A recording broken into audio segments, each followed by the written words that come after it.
నమస్తే. పెళ్ళయి కొత్తగా పెళ్ళయి ఎన్నో సంవత్సరాలు గడిచినా గూడా, అప్పటి వరకు బాగా ఉన్న భార్యాభర్తలు ఈరోజు పక్కన పక్కన ఉండాలనన్నా, వారు పెట్టే ఫుడ్ తినాలనన్నా, వారితో పాటు కలిసి ఏదైనా వర్క్ చేయాలన్నా, ప్రతి విషయంలో గూడా భయపడుతున్న పరిస్థితులు ఇప్పుడు చాలా ఇబ్బందికరంగా మారినియి. మరి ఇది ఎందుకు మనం మాట్లాడుతున్నామంటే, ఈ భర్తల్ని చంపేయాలి అసలు అనే విషయంలో కొత్త కొత్త ఇన్నోవేటివ్ ఇవి చేస్తూ ఉన్నారు. సో, ఈరోజు సరికొత్తగా ఒక భార్య భర్తని ఏ రకంగా ఇబ్బంది పెట్టి ఆయన ప్రాణాలు తీసేసింది. సో, ఇది చాలా న్యూ ఇన్సిడెంట్. ఇదొకసారి మనం మాట్లాడదాం. మనతో పాటు సీనియర్ జర్నలిస్ట్ దాము బాలాజీ గారున్నారు. సార్ నమస్తే సార్. నమస్తే. సార్ రోజుకొక రకంగా ఇంట్రడక్షన్ ఇవ్వాలన్నా గూడా అర్థం గావట్లే ఎట్లా జెప్పాలి దీన్ని అని. బట్ ఇది ఇంకా డిఫరెంట్‌గా ఉంది. అంటే మనకి ఎన్‌సీఆర్‌బీ నేషనల్ క్రైమ్ రికార్డ్ బ్యూరోలో సెపరేట్‌గా విమెన్ భర్తల్ని చంపే ఒక కేటగిరీ లేదు క్రైమ్‌లో. అవును. అందుకనే డేటా కూడా క్లియర్‌గా లేదు కానీ మనం ఎక్కువగా వింటున్నాం. ఒక ప్రైవేట్ డేటా ప్రకారం సంవత్సరానికి 300 మంది భర్తల్ని భార్యలు చంపుతున్నారు. అంటే ఎవ్రీ 32 అవర్స్‌కి ఒక భర్త భార్య చేతిలో చనిపోతున్నాడు అనేది డేటా. కాకపోతే ఈ డేటా అంతా కూడా ఇప్పటికి కూడా స్త్రీలు భర్తలను చంపేది 10% ఆఫ్ ద మగవాళ్ళు లేడీస్ చంపే దాంట్లో 10%. 90% హత్యలు మగవాళ్లే చేస్తున్నారు ఇండియాలో. 10% మాత్రమే స్త్రీలు చేస్తున్నారు. ఇప్పటికీ పెరగలేదు. కాకపోతే అంతే. ఎందుకంటే మీడియా మనకి నార్మల్ అయిపోయింది. భర్త భార్యను చంపితే మనకి వార్త కాదు, భార్య భర్తను చంపితే వార్త. ఇంకా ఘోరంగా భర్తలు భార్యను చంపుతున్నారు. అవి మనం ఎందుకు మాట్లాడుకోమంటే అది ఎవరికి ఇంట్రెస్ట్ లేదు, అదేమి నార్మల్ అయిపోయింది కాబట్టి. ఇది కూడా నాకు తెలిసి కొద్ది రోజులు అయినాక ఇది కూడా మాట్లాడుకోం, మనం నార్మల్ అయిపోయి ఇప్పటికే మనకి నార్మల్ అయిపోయింది ఎక్కువ వల్ల అది నార్మల్ అయిపోతుంది. అందువల్ల అంతేగాని ఇప్పటికి కూడా 90% మీరు ఇమీడియట్ గా చూసిన డేటా 90% హత్యలు మగవాళ్లే చేస్తున్నారు. కాకపోతే స్త్రీలు చేసే హత్యలు ఈ మధ్య పెరుగుతున్నాయి. మగవాళ్ళ గాబరా పెరిగింది, అంటే రివర్స్ అయింది కదా, భయం పెరిగింది. ఈ భయం నుంచి అందరూ చర్చిస్తూ ఉన్నారు. సో అందుకని ఇది అవుతుంది. అయితే ఇక్కడ ఇప్పుడు ఇదేం జరిగింది అనేది ముందు మాట్లాడుకున్నాం. ఢిల్లీలో జరిగిందండి. సౌత్ ఢిల్లీలో రతియా మార్గ్ అంటారు, సంగం విహార్ దగ్గర. అక్కడ జరిగిన సంఘటన ఇది. ఇది 55 years మున్నాలాల్, ఈయన భర్త. ఈయన ఒక చిన్న స్థాయి బిల్డరు, ప్రాపర్టీ డీలర్. 55 years. వీళ్ళ పెళ్ళి 22 ఏళ్ళు అయింది. ఈ అమ్మాయికి మంజు, ఆమెకి 45 ఏళ్ళు. వీళ్ళిద్దరి మధ్య 10 years గ్యాప్ ఉంది. వీళ్ళకి 3 పిల్లలు, 2 ఆడపిల్లలు.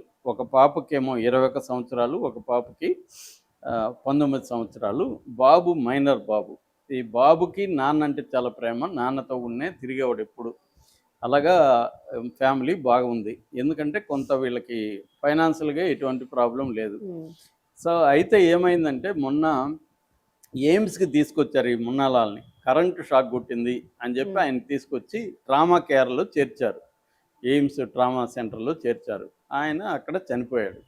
సో ఎలా చనిపోయాడు ఏంటనేది వాళ్ళ బంధువులు ఇది అనుమానంగా ఉంది. దెబ్బలు ఉన్నాయి పైగా బాడీ మీద. ఆయన పడిపోయాడని ఏదో చెప్పింది భార్య. ఇవన్నీ నమ్మకుండా పోలీసులు రంగంలో దిగారు. సో ఇప్పుడు ఆమె ఏం చెప్పిందంటే ఒక స్టోరీ చెప్పింది. ఆ స్టోరీ ఏంటంటే పిల్లలు లేరు. ఫస్ట్ పిల్లలంతా ఎక్కడికి వెళ్ళారంటే కన్వర్ యాత్ర అంటారు. కన్వర్ యాత్ర అనేది ఎవ్రీ ఇయర్ జరిగే పిలిగ్రిమేజీ శైవ యాత్ర. ఇది హరిద్వారు, గోముఖ్, గంగోత్రికి వెళ్ళి అక్కడ గంగాలో వాటర్ తీసుకొచ్చి రావడం అనేది జరుగుతూ ఉంటుంది. అలాగా బంధువులతో కలిపి పిల్లల 3 కన్వర్ యాత్రకి ముందే ప్లాన్డ్గా ఈమె పంపించేసింది. సో ఈమె పోలీసులకి ఏం చెప్పిందంటే మేడ మీద నుంచి, అంటే టెర్రస్ మీద నుంచి 2 దొంగలు వచ్చారు, నేను వేరే దగ్గర పడుకొని ఉన్నాను, నా భర్త వేరే దగ్గర పడుకున్నారు, వాళ్ళు వచ్చి చంపేసి వెళ్ళిపోయారు అనేది. అంటే ఆయన దొంగలు కావచ్చు లేదా ప్రాపర్టీ డిస్ప్యూట్స్లో కావచ్చు అని చెప్పింది. సో పోలీసులు జనరల్గా సీసీటీవీలు చూస్తారు కదా. సీసీటీవీలో వీళ్ళకి ఏం కనబడిందంటే అర్లీ మార్నింగ్ అరౌండ్ 1:45 అండి, మిడ్నైట్ తర్వాత ఒక ముసుగు వ్యక్తి వస్తున్నట్టు కనబడింది. అదే ముసుగు వ్యక్తి 3:45కి మళ్ళీ అవుట్ అయ్యాడు. ఇంకొక కుర్రవాడు ఇంకొక పక్క నుంచి ఆ ఇంటి వైపు తచ్చాడుతున్నట్టు ఇంకొకటి కనపడింది. సో వాళ్ళు ఏం చేశారంటే ఫోన్, దాని ఏమంటారు, కాల్ డంప్ అంటారు. ఆ టవర్ ఆ టైంలో ఎక్కువ ఫోన్లు ఉండవు కదా, ఆ టైంలో కాల్ డంప్ తీసుకున్నారు. తీసుకొని అందరూ చెక్ చేస్తే వీళ్ళిద్దరు పేర్లు దొరికాయి. వాళ్ళిద్దరిని పట్టుకొచ్చి వాళ్ళ పద్ధతిలో కొడితే విషయాలు చెప్పేశారు. ఈ విషయం ఏంటంటే ఈమెకి భర్త మీద కోపం ఉంది. ఎందుకు కోపం అంటే 22 ఏళ్ళు అయిపోయింది. ఈమెను సరిగ్గా పట్టించుకోవట్లేదు. ఎమోషనల్ కావచ్చు, ఫిజికల్ కావచ్చు. రెండోది అన్నిటికంటే ఈమె కంప్లైంట్ ఏమంటే ఫ్రీగా డబ్బులు ఇవ్వట్లేదంట ఈమెకి. షాపింగ్‌లకి ఖర్చు పెట్టుకోవడానికి అచ్చచ్చా! డబ్బులు ఇవ్వట్లేదు. అంటే కంజూస్‌గా ఉన్నాడు, నాకు డబ్బులు ఇవ్వట్లేదు అనేది మేజర్ కంప్లెయింట్ చేసింది ఈమె పోలీసులకి. దాంతో ఈమెకి ఒక 20 ఏళ్ల కుర్రాడితో అఫైర్ ఏర్పడింది. ఈమెకి 45, తనకంటే 25 ఏళ్ల చిన్న కుర్రాడితో, అంటే దాదాపు కొడుకు వయసు. ఈమె కూతురికే 21 ఏళ్ళు. 25 ఏళ్ళ అబ్బాయి, 20 ఏళ్ళ అబ్బాయితో అఫైర్ ఏర్పడింది. సో వాడికి ఏం చెప్పిందంటే, నువ్వు కానీ మా వాడిని వేసేస్తే మన ఇద్దరం హ్యాపీగా ఉండొచ్చు, డబ్బులు ఉన్నాయి, రెండోది నీకు ఒక 5 లక్షలు ఇప్పుడే ఇస్తాను, అది కాకుండా నీ ఫైనాన్షియల్ మంత్ ఎవ్రీ మంత్ నేను చూసుకుంటాను అని చెప్పి వాడికి ఇంకా ఆంటీ దొరికింది, డబ్బులు ఉన్నాయి, డబ్బులు వస్తాయి అని వాడు హ్యాపీగా డిసైడ్ అయ్యాడు. ఎవరో ఒకరు కావాలి కాబట్టి వాడికి ఒక ఫ్రెండ్ ఉన్నాడు కిషన్ అని, వాడికి 28 ఏళ్ళు, వాడిని పట్టుకొచ్చాడు. వాడికి కొద్దిగా ఎక్స్పీరియన్స్ క్రైమ్లో. సో వాడిని అడిగారు. సో వీళ్ళందరూ కలిసి ఒక స్కీమ్ వేశారు. స్కీమ్ వేసి అర్ధరాత్రి వచ్చి ఫస్ట్ నిద్ర మాత్రలు ఇచ్చి అతనికి ఫుడ్లో పెట్టమన్నారు. నిద్ర మాత్రలు ఇచ్చి ఫుడ్లో పెట్టారు. అతను మత్తులో ఉన్నాడు. అంటే ఎంత ఘోరంగా మనిషిని చంపొచ్చో ఇది ఒక ఎగ్జాంపుల్ దీంట్లో నేను చెప్తాను. ఒకటి, దారం రోపుతో గొంతు బిగించారండి. ఫస్ట్ బిగించారు, మళ్ళీ దిండు వేసి అదిమారు, ఇచ్చినాక ఇవన్నీ చేశారు. తర్వాత కర్ర, ఒక వుడెన్ కర్రతో పెద్ద కొట్టారు. తర్వాత అతని అంగానికి కరెంటు చుట్టారు, లైవ్ వైర్ చుట్టి స్విచ్ చేశారు. సో ఇన్ని చేశారంటే ఎంత అతని మీద బాధ అనిపిస్తుంది. మామూలుగా ఏదో సింపుల్ గా దిండుతో చంపేయచ్చు, అంటే ఇన్ని రకాలుగా చచ్చాడా లేదా అని వాళ్ళు అంటే 100% చావాలన్నట్టుగా వాళ్ళు ఇంకా అన్ని ట్రై చేశారు. దాంతో ఇదైంది, చనిపోయాడు ఆయన.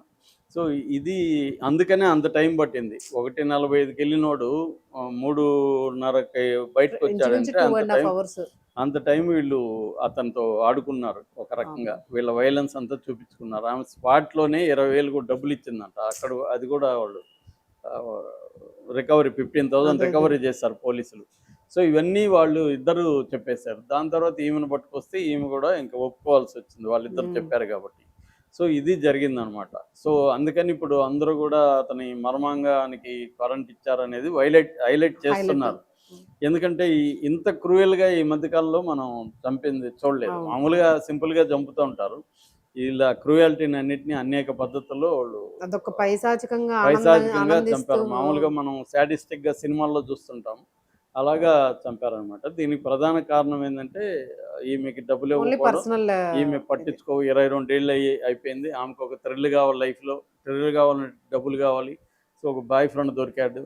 బాయ్ ఫ్రెండ్ దొరికినప్పుడు కుదరదు కదా డబ్బులు లేకపోతే, ఎందుకంటే వాడి దగ్గర లేదు.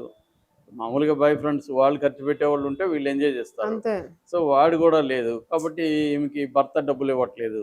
అక్కడ నుంచి వీడిని వేసేస్తే ఫ్రీడమ్ వస్తుంది, డబ్బులు వస్తుంది. పిల్లల గురించి ఆలోచించలేదు. ఇప్పుడు ఎదిగిన పిల్లలు, ఆడపిల్లలు 2 ఉన్నారు, చిన్న బాబు ఉన్నాడు. అంటే వీళ్ళకి ఏంటంటే మైండ్ లో అదొకటే ఉంటుంది. ఇంకా మీరే పిల్లలు మిగతా వాళ్ళ గురించి ఆలోచించరు. సో అదే జరిగింది ఈ పరిస్థితి. సో ఇప్పుడైతే 3 అరెస్ట్ చేసి జైల్లో పెట్టారు. Okay sir, thank you sir.